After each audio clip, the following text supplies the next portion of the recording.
The first order is Insectivora. इसमें कौन आते हैं? श्र्यूज आते हैं।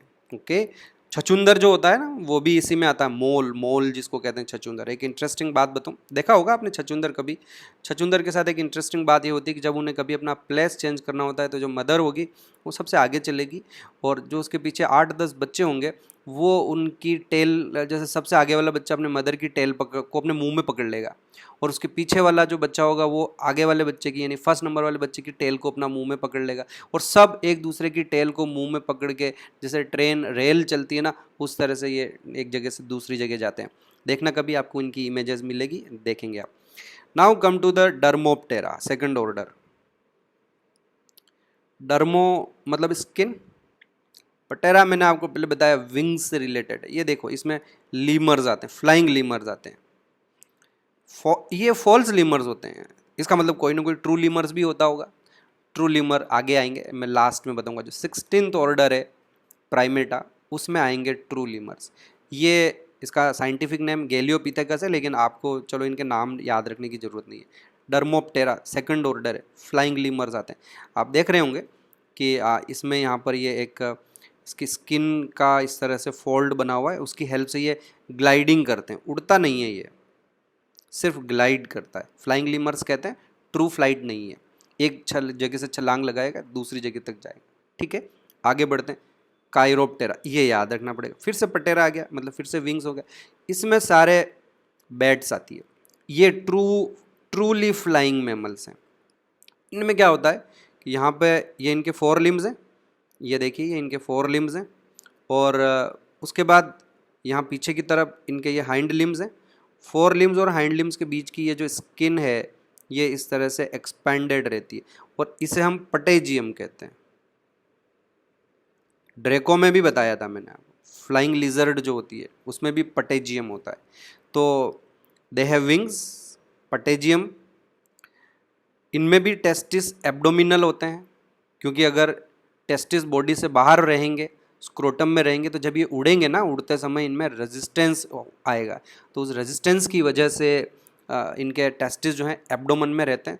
Through out the year abdomen में रहते हैं, पर जब ब्रीडिंग सीजन आएगी उस समय इनके टेस्टिस जो हैं वो बाहर स्क्रोटम में आ जाएंगे, और क्योंकि स्पर्मेटोजेनेसिस के लिए लो टेम्परेचर की रिक्वायरमेंट रहती है। तो ये और पढ़ूंगा मैं आपको, रिप्रोडक्टिव सिस्टम जब हम पढ़ेंगे इस समय बात करेंगे। बच्चों, इनमें एक इंटरेस्टिंग फीचर पाया जाता है जिसे हम इकोलोकेशन कहते हैं। राडार सिस्टम होता है।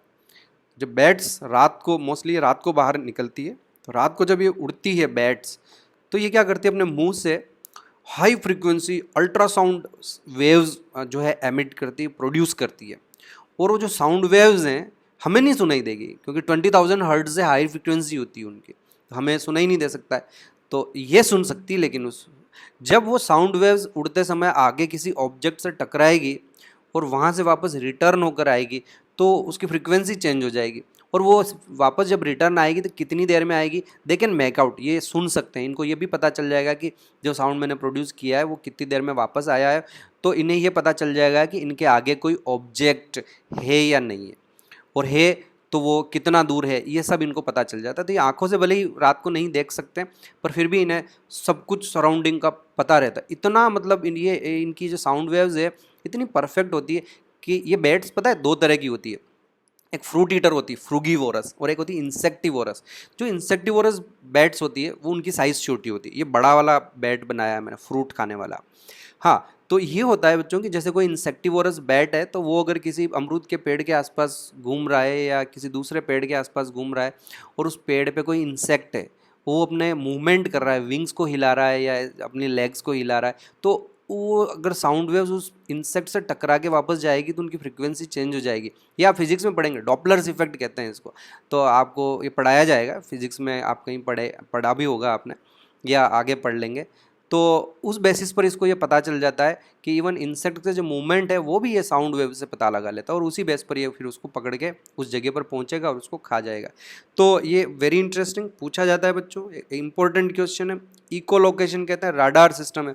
राडार सिस्टम बिल्कुल वैसे ही काम करता है बच्चों कि जैसे हमारी आर्मी वगैरह होती है या जो हमारा एविएशन डिपार्टमेंट होता है, तो इनमें भी यही है कि कोई प्लेन आकाश में उड़ रहा है तो कितना दूर है, किस डायरेक्शन में उड़ रहा है, कैसे पता लगाते हैं? तो सबसे पहले क्या करते हैं, जहाँ राडार लगा हुआ है वहाँ से ये साउंड वेव्स भेजते हैं, वो साउंड वेव्स वहाँ उस ऑब्जेक्ट से उस प्लेन से टकराएगी और फिर वापस रिटर्न होकर आएगी, उसे ये चेक कर लेंगे।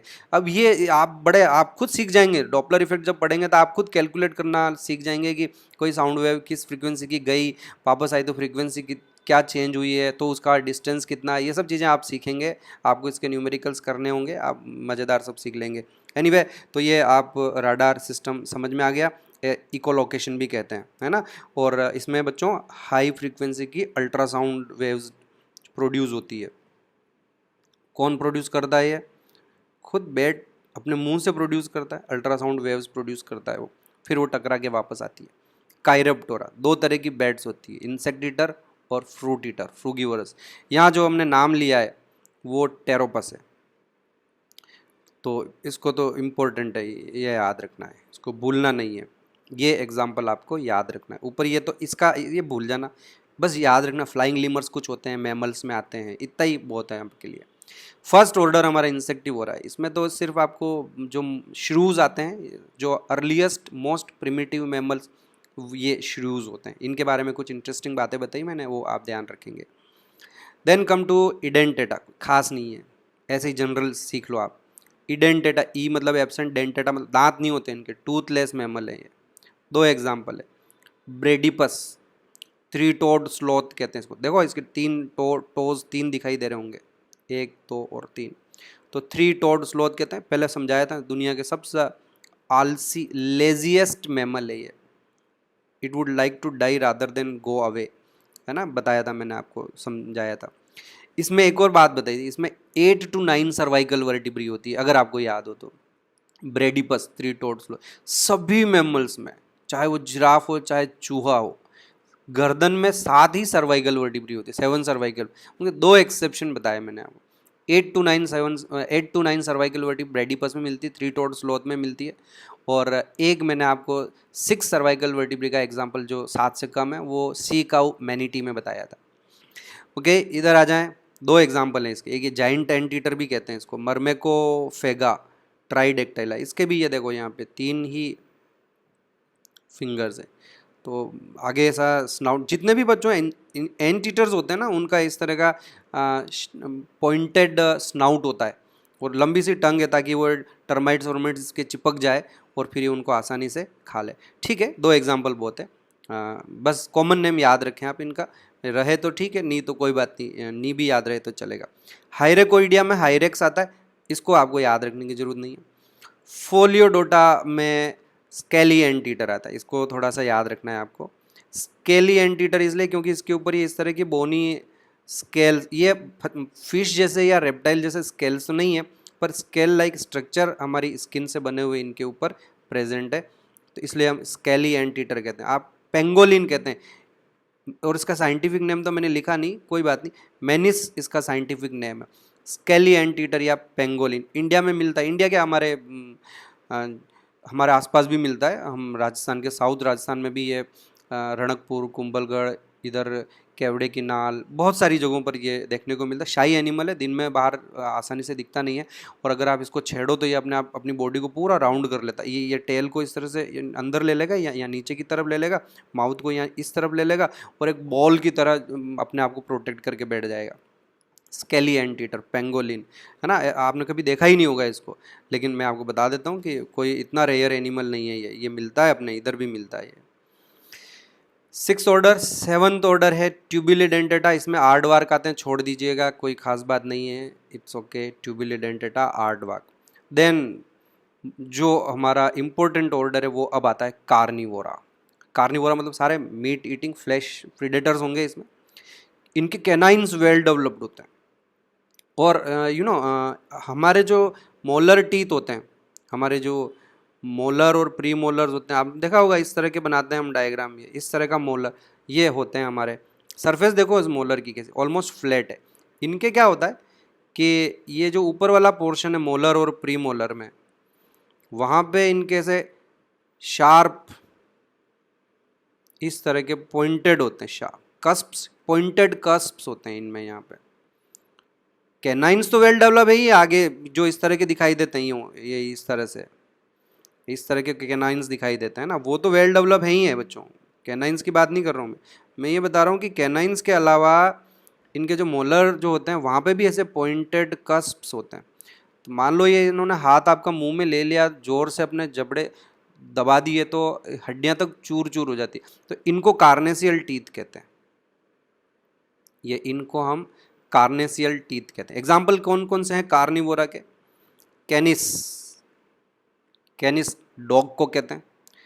पूरा इसका साइंटिफिक नेम कैनिस फेमिलियरिस है, क्योंकि डॉग जो है ना वो एज ए ह्यूमन के साथ फैमिली मेम्बर की तरह रहता है। कैनिस फेमिलियरिस। इसका डायग्राम नहीं बताऊंगा मैं डॉग का, ढूंढ लेना कभी आपने नहीं देखा हो तो। फेलिस कैट को कहते हैं, फेलिस डोमेस्टिकस कहते हैं, क्योंकि ये भी हमारे साथ ही रहती है, फेलिस डोमेस्टिकस।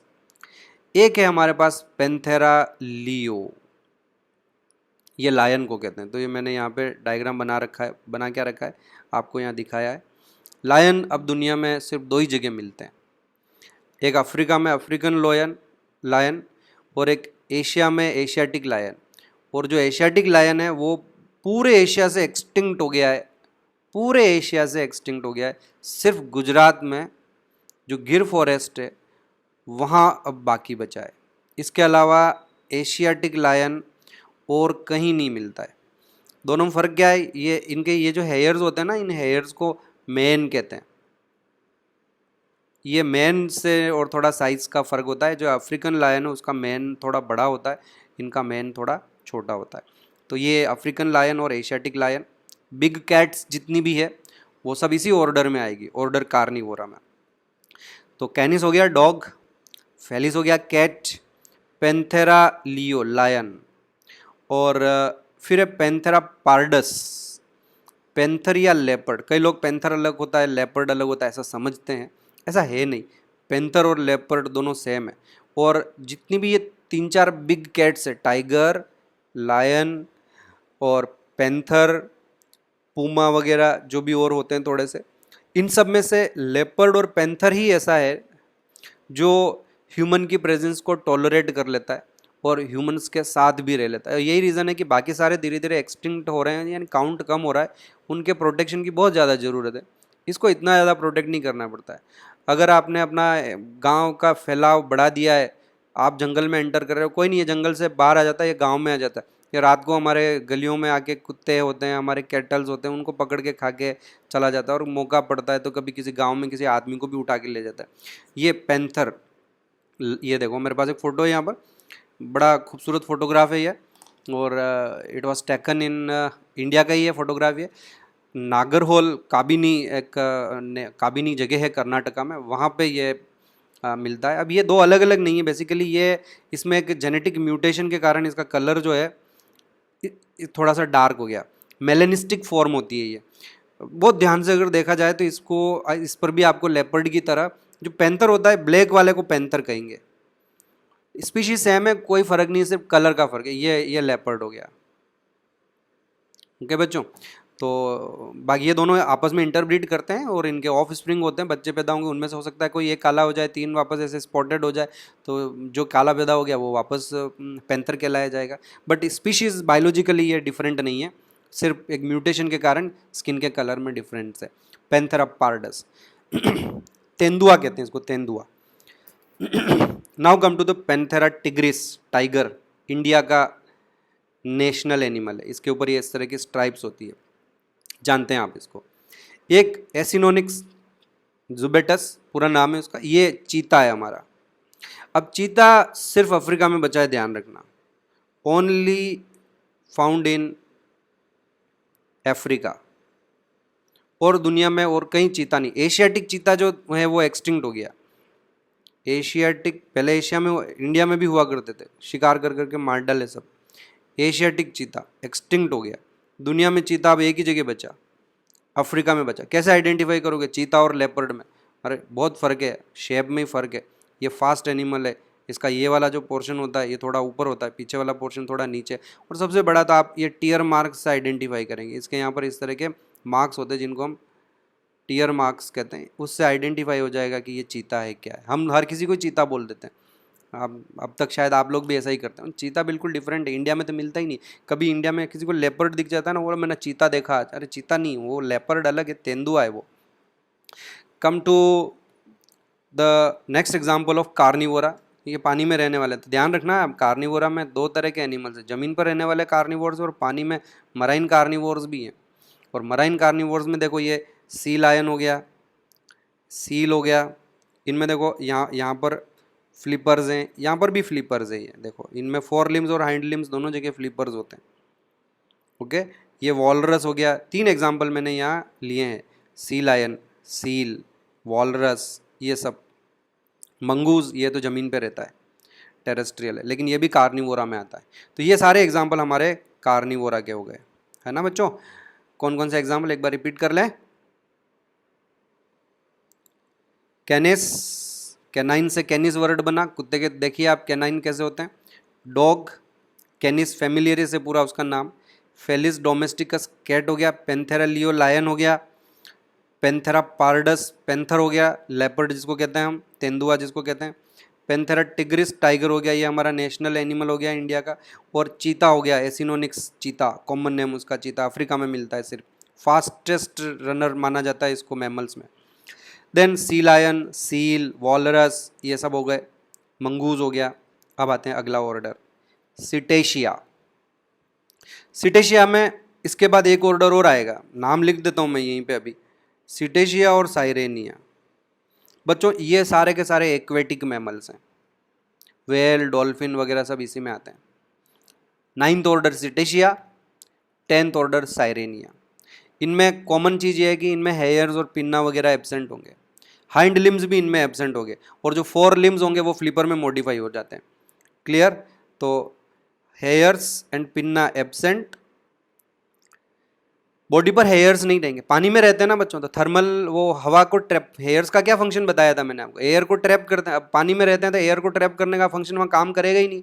फिर ये अपना बॉडी टेम्परेचर कैसे कंट्रोल करेंगे, हीट लूज को कैसे रोकेंगे, ये हीट लॉस को। तो ये इनके पास क्या होता है, ब्लबर होता है। मैंने आपको समझाया कि हमारी स्किन में डर्मिस के ठीक नीचे हाइपोडर्मिस होती है, जो एडिपोज टिश्यू की एक लेयर है। इनमें वो एडिपोज टिश्यू की लेयर काफ़ी मोटी हो जाती है, 8-10 इंच मोटी वो लेयर होती है, उसे ब्लबर कहते हैं।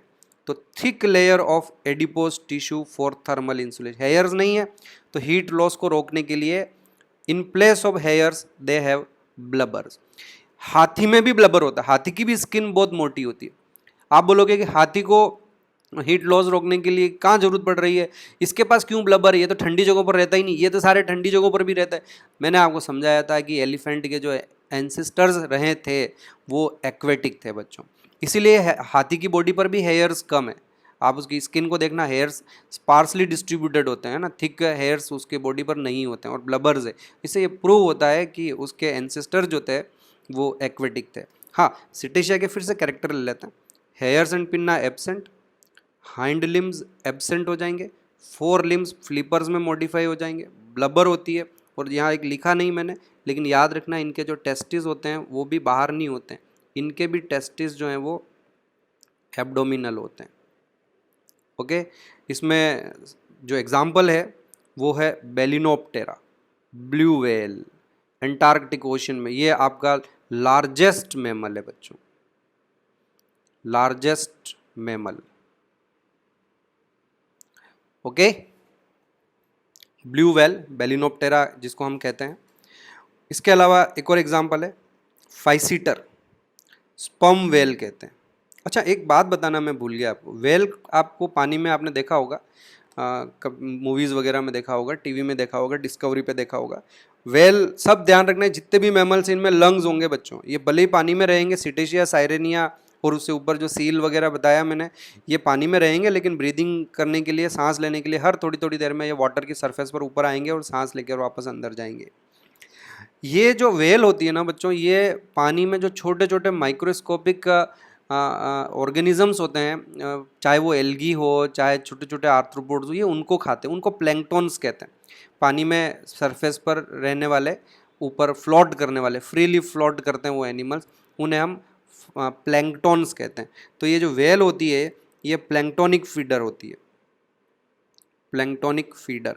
तो करती क्या है कि अपना मुंह खोल लेती है और इसके मुंह में एक बोनी एक शीट है जिसे हम बलीन प्लेट कहते हैं, ये यहाँ लिखा है मैंने, बलीन प्लेट। छलनी जैसा होता है, सीव जैसा स्ट्रक्चर है, शीट है वो एक। तो बस ये अपना मुंह खोल के पानी में तैरना शुरू करेगी और पानी को फिल्टर करने लगेगी। पानी को तो ये फेंक देगी और उस पानी में जितने भी माइक्रोस्कोपिक प्लैंक्टन्स होंगे वो सारे इकट्ठे हो जाएंगे उस फिल्टर प्लेट में और फिर उनको ये खा लेती है। तो देखिए दुनिया का सबसे बड़ा एनिमल बहुत ही छोटे छोटे माइक्रोस्कोपिक ऑर्गेनिजम्स को खाता है। बेलिनोप, इसका नाम बेलिनोप्टेरा इसीलिए पड़ा, इसके पास वो बलीन प्लेट होती है। 5 सीटर स्पर्म वेल, इतना ही याद रखें। इसका हेड जो है थोड़ा स्पर्म जैसा इसका शेप है, इसलिए इसको स्पर्म वेल कहा जाता है। और इसकी इंपॉर्टेंस बच्चों जब बायोमोलिक्यूल्स पढ़ूंगा उस समय बताऊंगा, बस याद रखना कि स्पर्म वेल नाम का कोई एनिमल था। डेल्फिनस याद रखना पड़ेगा डेफिनेटली, ये एग्जाम्पल इंपॉर्टेंट है। डेल्फिनस कॉमन डॉल्फिन को कहते हैं और ये जो कॉमन डॉल्फिन होती है ये मराइन होती है, समुद्र में रहती है। एक और डॉल्फिन है बच्चों, प्लेटेनिस्टा गेंगेटिका, इसका भी नाम याद रखना, ये आया हुआ क्वेश्चन है, लास्ट 2 और 3 ईयर में आया है। प्लेटेनिस्टा गेंगेटिका ये रिवर डॉल्फिन है। जो नॉर्मल डॉल्फिन डेल्फिनस जो मैंने आपको बताया वो मराइन होती है, ये रिवर डॉल्फिन है, मतलब ये फ्रेश वाटर में रहती है। और हमारे इंडिया में जो पूरा गंगा का बेसिन है वहाँ पर ये मिलती है, गंगेटिक रिवर, गंगा रिवर में ये मिलती है। गंगेटिक डॉल्फिन भी कहते हैं हम इसको, रिवर डॉल्फिन कहते हैं। और ये क्वेश्चन इसके ऊपर भी आया हुआ है, इसे हम ये आपको शायद पता नहीं होगा, इंडिया का नेशनल एक्वेटिक एनिमल है ये, national aquatic animal of India river dolphin है। आया हुआ क्वेश्चन है नीट में ये, और दूसरे कॉम्पिटिटिव एग्जाम में भी ये पूछा जाता है। चलें आगे। उसके बाद मैंने बताया दूसरा ऑर्डर है साइरेनिया। 2 बताया ना, एक्वेटिक मैमल्स के 2 ऑर्डर हैं, सिटेशिया और साइरेनिया। सारे फीचर्स कॉमन है, सिर्फ इतना डिफरेंस रहेगा कि सिटेशिया में ये फ्लैश ईटिंग होते हैं, कार्निवोरस होते हैं। ये साइरेनिया के जितने भी मेंबर है सारे हर्बीवोरस एक्वेटिक मैमल है, ये all are herbivorous aquatic animal. इनमें भी हाइंड लिम्ब एब्सेंट होते हैं, पिन्ना एब्सेंट होता है। पिन्ना क्यों एब्सेंट होता है एक्वेटिक एनिमल में? रीज़न क्लियर है, पिन्ना अगर ऐसे निकला हुआ रहेगा तो अगेन वो भी रेजिस्टेंस क्रिएट करेगा स्विमिंग के समय, इसलिए पिन्ना एब्सेंट होता है। एग्जाम्पल, साइंटिफिक नेम याद रखने की जरूरत नहीं है, सी काउ और मैनिटी, ये रहा, ये सी काउ और मैनिटी हो गया। ये डुगोंग इंडियन ओशन में भी मिलते हैं, ये आप इनको देख सकते हो, कभी कोचीन वगैरह जाएँ आप तो उधर सी में देखने को मिलेगा। Then come to the Proboscidea. Proboscis बताया था मैंने, ट्रंक जो सूंड होती है हाथी की उसे हम प्रोबोसिस कहते हैं। इसमें सारे एलिफेंट आएंगे, सारे क्या, दुनिया में 2 ही एलिफेंट है स्पीशीज, एक एलिफस मैक्सिमस एशियन एलिफेंट हो जाएगा और एक लोक्सोडोंटा अफ्रीकाना अफ्रीकन एलिफेंट हो जाएगा। आपने देखा होगा कि इनके पास एक टस्क होता है, मतलब जो दांत निकले हुए होते हैं। तो बच्चों ये क्वेश्चन पूछा जा सकता है कि टस्क कौन से दांत होते हैं? अपर इंसीजर्स होते हैं, मॉडिफाइड अपर इंसीजर्स होते हैं, याद रखना पड़ेगा। ये कंपैरिजन दे रखा है। ये लार्जेस्ट मैमल ऑन लैंड है ना, और लार्जेस्ट मैमल ऑन लैंड में फिर आप एलिफेंट में भी कौन सा वाला एलिफेंट, तो आपको इस डायग्राम से दिख गया होगा कि अफ्रीकन एलिफेंट जो है वो ज़्यादा बड़ा है। तो आप जो है ये स्पीशीज़ डिफरेंट है, मैंने जो आप बताई वो याद रखेंगे, लोक्सोडोंटा अफ्रीकाना। तो बच्चों इस तरह से ये लार्जेस्ट लैंड एनिमल हो गया एलिफेंट। लार्जेस्ट मैमल जो होगा वो वेल होगा, लेकिन वेल क्या है, पानी में रहता है। Then come to the Artiodactyla, 12th order है आर्टियोडेक्टाइला। इन्हें हम इवन टोड अंगुलेट्स कहते हैं बच्चों, आर्टियोडेक्टाइला के। इसमें गाय भैंस बकरी वगैरह सब आएंगे। आप कभी गाय के नीचे हूफ को देखना, तो हूफ मैंने समझाया आपको है ना, तो जैसे गाय की कोई इस तरह से हूफ होते हैं वहाँ, तो नीचे 2 हूव्स होंगे इस तरह के। तो इवन टोड में क्या होगा, या तो 2 डिजिट होगी या 4 होगी। 4 हूव्स होते हैं, 2 डिजिट्स और 4 डिजिट्स होते हैं, इसलिए हमको इवन टोड अंगुलेट्स कहते हैं। कट चूइंग करते हैं, आपने देखा होगा गाय को जल्दी से घास खा लेती है, फिर एक जगह बैठ जाती है, उसके बाद वापस अंदर से उस फूड को निकालती है, फिर से एक बार चबाना शुरू करती है।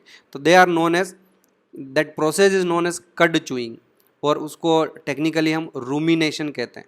और क्योंकि ये एनिमल रूमिनेशन करते हैं इसलिए हम इनको रूमिनेंट्स कहते हैं। इनके स्टमक में 4 चैम्बर होते हैं, ये इनकी इसोफेगस है, ये इसोफेगस है। तो एक बार फूड जो होगा इसोफेगस से सीधा रुमेन में जाएगा, फिर ये रुमेन से वापस एक बार मुंह में लेंगे, चबाएंगे, फिर रुमेन से वापस ये इसोफेगस से वापस ये रेटिकुलम में आएगा, रुमेन, रेटिकुलम, फिर यहाँ से ये ओमेसम में जाएगा। The next chamber is omasum, और फिर ओमेसम से ये एबोमेसम में जाएगा। तो इस तरह से they have 4 chambered stomach. Cut chewing करते हैं। आर्टियोडेक्टाइला के मेंबर, आर्टियोडेक्टाइला इवनटेड अंगुलेट्स होते हैं, या तो 2 फिंगर्स डिजिट्स होगी या 4 डिजिट्स होगी इनमें। सब रूमिनेशन करते हैं 2 को छोड़ के। एक इसमें कौन कौन से एग्जाम्पल रहे हैं? एक हिप्पोपोटेमस आ रहा है, ये नॉन रूमिनेंट होता है। एक सस पिग जिसको कहते हैं हम, साइंटिफिक नेम सस है और कॉमन नेम पिग, ये भी नॉन रूमिनेंट है। बॉस, ये काऊ को कहते हैं। ये सब इंपॉर्टेंट एग्जाम्पल है, याद हो जाएगा, ये भी इंपॉर्टेंट। बुबेलस बफेलो को कहते हैं। कैमिलस याद हो जाएगा, कैमल को कहते हैं। मॉस्कस मॉस्चिफेरस, ये मस्क डियर को कहते हैं।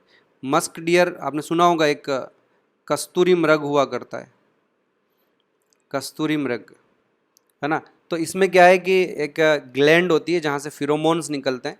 मेल डियर जो होता है वो फीमेल को अट्रैक्ट करने के लिए वहाँ से वो इसमें से इस तरह से फिरोमोन्स रिलीज़ होते हैं, और उसकी जो स्मेल होती है वो ह्यूमंस को भी अच्छी लगती है, और इस चक्कर में इसको कई बार मार दिया जाता है मस्क डियर को। जिराफ, इसकी एक और ख़ास बात है, इसके आरबीसी मैमल्स में सबसे छोटे हैं बच्चों, स्मॉलेस्ट आरबीसी है। साइज़ क्या है? 2.5 माइक्रोन का। ह्यूमन के आरबीसी की साइज़ कितनी बताई थी मैंने आपको? ह्यूमन आरबीसी 7.5 माइक्रोन के होते हैं। और सबसे बड़े आरबीसी मैंने अफ्रीका उसका एम्फीबिया में बताया आपको, कॉन्गो ईल जिसको हम कहते हैं, है ना, एम्फीयूमा कॉन्गो ईल 60 to 70 माइक्रोन के आरबीसी होते हैं उसके। तो ये थोड़ा सा ध्यान रखें आप। जिराफ भी इसी में आता है। अब हमारे पास अगला ऑर्डर है, ये पेरिसोडेक्टाइला है। ये इसमें सारे रनर्स होते हैं, और इनमें जो फिंगर्स होगी इनमें भी हूफ होते हैं, पर या तो एक हूफ होगा या 3 होगा, 1 और 3। इसलिए इन्हें हम ओड टोड अंगुलेट्स कहते हैं। ये गलत लिख दिया मैंने, ऊपर इवन टोड अंगुलेट्स थे, ये ओड टोड अंगुलेट्स, या तो 1 डिजिट होगी या 3 डिजिट्स होगी। इसमें सारे रनर्स आते हैं, लाइक इक्वस कैबेलस हॉर्स हो गया, ये नाम याद रखना पड़ेगा। इक्वस जेब्रा तो वैसे ही याद हो जाएगा आपको। राइनोसिरोस यूनिकॉर्निस जो गेंडा होता है, इनके फोटोग्राफ नहीं है मेरे पास, आपने देखे हुए हैं। राइनो भी 2 तरह के होते हैं। इंडियन राइनो जो है उसमें यूनिकॉर्न, यूनी मतलब एक, कॉर्निस मतलब कॉर्न मतलब सींग, तो ये एक सींग का गेंडा है। और अफ्रीका में जो मिलते हैं उनमें वो बाइकॉर्निस होते हैं, उनके 2 सींग होते हैं। तो ये सब जो है पेरिसोडेक्टाइला में आते हैं। अब आता है हमारा एक और ऑर्डर, रोडेंशिया। रोडेंट्स तो आपको पता ही होगा, कॉमन है, इसमें सारे के सारे चूहे वगैरह आते हैं, रेट्स और गिलहरी वगैरह सब इसमें आते हैं। तो ये एग्जांपल लिए हैं 3 मैंने यहाँ पर। मस्कुलस माउस को कहते हैं, रेटस रेट को कहते हैं, फुनेम्बुलस स्क्विरल को कहते हैं। बच्चों इनकी सबकी एक खास बात ये होती है, आपने देखा होगा, बड़े ही फेमस है चूहे और चूहिया वगैरह जो होती है। किस बात के लिए फेमस है? कि ये कुछ न कुछ कुतरते रहते हैं। तो ये कुतरते क्यों रहते हैं, इसका एक क्लियर रीज़न है बच्चों, कि इनके जो इंसीजर्स हैं, मैं यहाँ आपको बताऊँ कि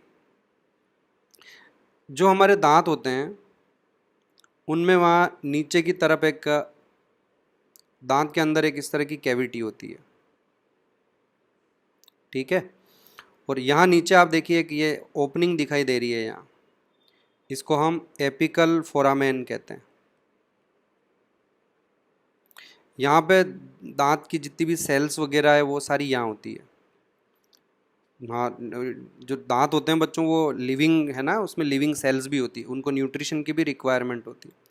तो यहाँ से एक ब्लड वेसल अंदर एंटर करता है और वो कैपिलरीज में डिवाइड हो जाता है और इन सबको ब्लड सप्लाई करता है।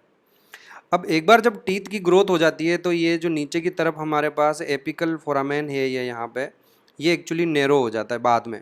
टीथ की ग्रोथ हो जाने के बाद ये नैरो हो जाता है, ऑलमोस्ट ब्लॉक जैसा हो जाता है। पूरा ब्लॉक नहीं होता है, क्योंकि सेल्स की वायबिलिटी के लिए थोड़ा न्यूट्रिशन तो चाहिए उनको, लेकिन ज़्यादा सप्लाई बंद हो जाती है और उसके बाद टीथ की ग्रोथ भी नहीं होती है।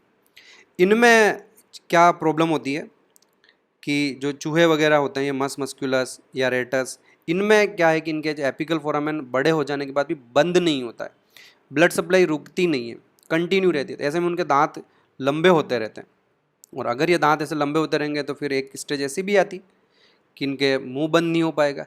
तो इनको क्या है, अपने दांतों को हर समय घिसते रहना होता है। ये आपके घर में कभी आए, बिजली का कोई तार कुतर दिया, कपड़े कुतर दिए, किताबें कुतर दी, अरे लकड़ी कुतर लेते हैं। कुतरना, ये खाते नहीं हैं उनको, किसी भी चीज़ को सिर्फ कुतरते ही रहते हैं। कुतरने को क्या कहते हैं? नोइंग कहते हैं। नोइंग करते रहते हैं। तो इसलिए क्यों नोइंग करते हैं? पेट भरने के लिए नहीं कर रहे हैं, ये नोइंग खाने के लिए नहीं कर रहे हैं, ये अपने दांतों को घिसने के लिए ऐसा करते हैं। ओके, और क्यों बेचारों को घिसने पड़ते हैं इनके दांत? क्योंकि इनके दांत हमेशा ग्रो करते रहते हैं। पर्टिकुलरली कौन से वाले दांत? जो इंसिजर्स होते हैं, वो रोडेंट्स, रोडेंशिया में आते हैं ये सब के सब। अगला ऑर्डर है लेगोमोर्फा।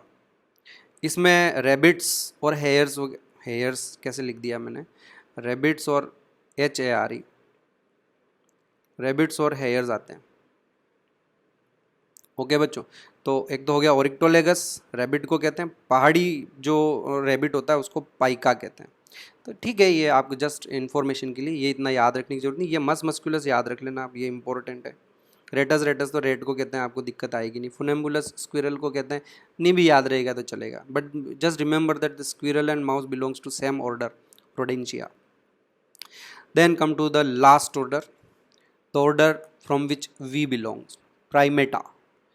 प्राइमेट्स, हमारी ये खास बात है कि हम फिजिकली भले ही ज़्यादा फिट हों नहीं हो, हमारा सेरेब्रम हाईली डेवलप होता है और इससे हमारी इंटेलिजेंस ही बहुत ज़्यादा है। बच्चों, ऑर्डर प्राइमेटा जो है इसे हमने दो ग्रुप में डिवाइड किया है, प्रोसिमियंस और सिमियंस, जैसा कि आप यहाँ देख सकते हैं। प्रोसिमियंस और सिमियंस। प्रोसिमियंस सबसे प्रिमिटिव प्राइमेट्स हैं। इसमें 3 तरह के एनिमल्स आते हैं, लीमर, लॉरिस और टार्सियर। ट्रू लीमर अब प्राइमेटा में आ गए, देख लिए। जो हमारा डर्मोप्टेरा सेकंड ऑर्डर बताया था, गैलियोपिथेकस फ्लाइंग लीमर मैंने जो बताया आपको, वो ट्रू लीमर्स नहीं है। True lemurs belongs to order Primata, जो हमारा लास्ट ऑर्डर है, 16th ऑर्डर है। तो प्रोसिमियंस में 3 तरह के एनिमल हो गए, दिखाऊंगा मैं अभी आपको, लीमर, लॉरिस और टार्सियर, तीनों का फोटो दिखाऊंगा। दूसरा हमारे पास जो ग्रुप है वो है सिमियंस, जिसमें हम आते हैं। बेसिकली हमारे साथ इसमें 2 ग्रुप और हैं। इसमें एक तो सारे मंकीज़ आते हैं और सारे एप्स आते हैं, और ह्यूमन होमोसेपियंस भी इसी में आता है। मंकीज़ और एप्स में क्या फ़र्क है, क्लियर हो जाएगा अभी आपको थोड़ी देर में। मंकीज़ में टेल होती है, एप्स में टेल नहीं होती बच्चों। तो 4 ही दुनिया में एप्स होते हैं, एक गिब्बन है, गोरिल्ला है, ओरेंगुटान है और चिंपैंजी। 4 तो एप्स हैं। मंकीज़ दुनिया में 2 तरह के हैं, आप और मैं नहीं, ओल्ड वर्ल्ड मंकी और new world monkeys. Old world monkey, Asia और अफ्रीका के जो मंकीज़ हैं उनको ओल्ड वर्ल्ड मंकी कहते हैं। अमेरिका में जो मंकी पाए जाते हैं उनको हम न्यू वर्ल्ड मंकी कहते हैं। एग्जाम्पल हैं एक एक, रीसस मंकी, ये आपको याद रखना पड़ेगा। बबून, ये अफ्रीका में मिलता है। अमेरिका में जो मिलने वाला है वो स्पाइडर मंकी है।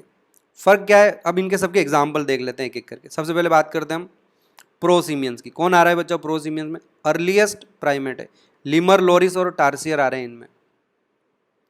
ये देखिए लीमर इस तरह का दिखाई देता है, बैंडेड टेल्ड लीमर है ये लीमर, ट्रू लीमर ऐसे होते हैं, उड़ते नहीं है, छलांगे लगाते हैं ये। देन ये लॉरिस हो गया, और ये हमारे पास टार्सियर हो गया।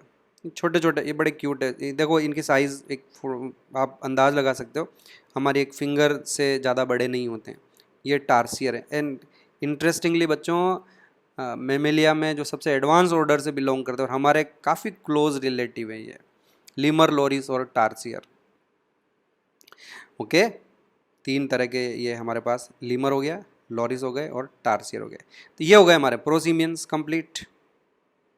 फाइन।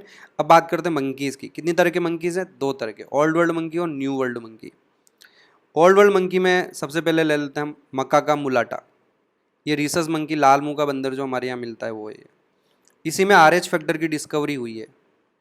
रीसस फैक्टर हमारा ब्लड ग्रुप में, जो ब्लड ग्रुप में नेगेटिव पॉजिटिव की बात करते हैं ना कि ब्लड ग्रुप किसी का नेगेटिव, वो एक रीसस फैक्टर होता है। उस फैक्टर की सबसे पहले डिस्कवरी इस मंकी में हुई थी, मकाका मुलाटा, रीसस मंकी कहते हैं। RH फैक्टर इसी में डिस्कवर हुआ था, इंडिया में भी मिलता है। दूसरा सेमनोपिथेकस बबून, इसका साइंटिफिक नेम याद रखने की जरूरत नहीं है। रीसस मंकी का साइंटिफिक नेम याद रखना है मकाका मुलाटा। सेमनोपिथेकस बबून ये अफ्रीका में मिलता है, कुछ अरेबियन कंट्रीज में भी मिलता है। ये दोनों ओल्ड वर्ल्ड मंकी हो गए। अब आया न्यू वर्ल्ड मंकी। फ़र्क ये है बच्चों की, जो न्यू वर्ल्ड मंकी होते हैं इनकी जो टेल होती है वो प्रीहेंसाइल होती है। पहले समझाया, ये अपनी टेल को अपने हाथों की तरह यूज़ कर सकते हैं। प्रीहेंसाइल टेल है। प्रीहेंसाइल टेल इससे पहले किस में आई? कैमिलियन में आई। ट्री लिजर्ड जिसको कहते हैं, कलर चेंज करता है। उससे पहले किस में आई prehensile tail? Bony fish, marine bony fish बताई मैंने आपको। हिप्पोकैम्पस जो है उसकी भी टेल प्रीहेंसाइल होती। तो यहाँ देख सकते हो आप कि ये तो इसके लिम्स हैं, लेकिन ये इसकी टेल है और ये अपनी टेल की हेल्प से इसने पकड़ रखा है ब्रांच को। हमारे यहाँ के मंकी अपनी टेल से सिर्फ बैलेंस बना लेते हैं बॉडी का, किसी चीज़ को पकड़ नहीं सकते हैं, वेट बियर नहीं कर सकती ये टेल। एटिलीज स्पाइडर मंकी हो गए। मंकीज दोनों ही तरह के समझा दिए, एक एक एग्जाम्पल बहुत है, जस्ट कॉमन आपके नॉलेज के लिए बताया मैंने। रीसस मंकी याद रख लेना आप। तो एशिया और अफ्रीका में ओल्ड वर्ल्ड मंकी है। अमेरिका का जो स्पाइडर, अमेरिका में जितने भी मंकी हैं, न्यू वर्ल्ड मंकी जितने भी होते हैं, उनकी सभी की प्रीहेंसाइल टेल होती है। अब आते हैं हम apes. They are more intelligent, more advance than monkeys. 4 तरह के एप्स होते हैं, गिब्बन, गोरिल्ला, ओरेंगुटान और चिंपैंजी। इनके टेल नहीं होती है, टेल एब्सेंट होती है। जो 4 लिम्स होते हैं ज़्यादा लंबे होते हैं और चलते समय ये सेमी इरेक्ट पोजीशन रखते हैं। हम बिल्कुल सीधे खड़े हो जाते हैं, ये पूरे तो खड़े नहीं हो पाते लेकिन सेमी इरेक्ट पोजीशन रखते हैं ये। तो लेट्स टॉक अबाउट देम। सबसे पहले गिब्बन ले लेते हैं। 4 जो एप्स हैं उनमें से सिर्फ एक ही एप ऐसा है जो इंडिया में मिलता है, हुलॉक गिब्बन जिसको हम कहते हैं। हुलॉक गिब्बन आसाम में मिलता है ये बच्चों।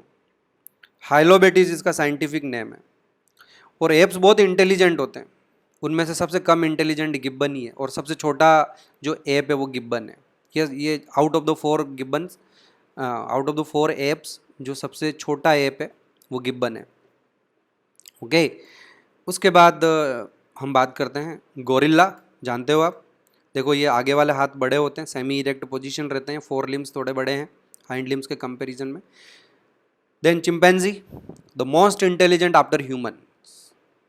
साइंटिफिक नेम इसका पैन चिंपैंजी, 2 बार पेन आता है, पैन चिंपैंजी में भी पैन आता है, पैन चिंपैंजी। बहुत इंटेलिजेंट होता है, टूल्स यूज़ कर सकता है ये, लैंग्वेज भी होती है इनमें थोड़ी सी डेवलप, इमोशंस तो बहुत होते हैं, फेशियल एक्सप्रेशन। तो यही एनिमल दूसरे ऐसे हैं जो फेशियल एक्सप्रेशन देते हैं, मतलब चेहरे से अपने जो इमोशंस हैं उनको एक्सप्रेस कर सकते हैं। एंड देन ओरंगुटान, ये ऐसा होता है, देखा होगा आपने इसके बारे में भी। And finally we have the Homo sapiens. देखा ही होगा होमो सेपियंस को तो आपने, इस तरह से दिखते हैं ये थोड़े से। तो बच्चों इसी के साथ हमारा जो एनिमल किंगडम का क्लासिफिकेशन है वो कंप्लीट होता है। We end with here, we end with the class examples of mammals. और अब हम नया चैप्टर शुरू करेंगे। काफ़ी लंबा हमारा ये चैप्टर चला है, लेकिन क्योंकि जो क्लासिकल जोलॉजी है वो एनिमल किंगडम पर बेस्ड है, हमने बहुत सारी चीज़ें सीखी। हमने न सिर्फ क्लासिफिकेशन सीखा, हमने कई सारे डिफरेंसेस, कई सारे डिफरेंट कैरेक्टर्स भी हैं स्टडी किए हैं, कई सारे प्रोसेसेस, फिनोमिना जब हम पढ़ रहे हैं एनिमल किंगडम को तो हम सीखते हैं, पढ़ते हैं। अब आगे जो हम जूलॉजी पढ़ेंगे आगे की, उसमें ये सारी चीज़ें हमारी कई बार काम आएगी। आप इन सब एग्जाम्पल्स को लर्न कर लें, पर्टिकुलरली जो आपकी बुक में दिए हुए हैं उन एग्जाम्पल्स को तो बिल्कुल ना भूलें।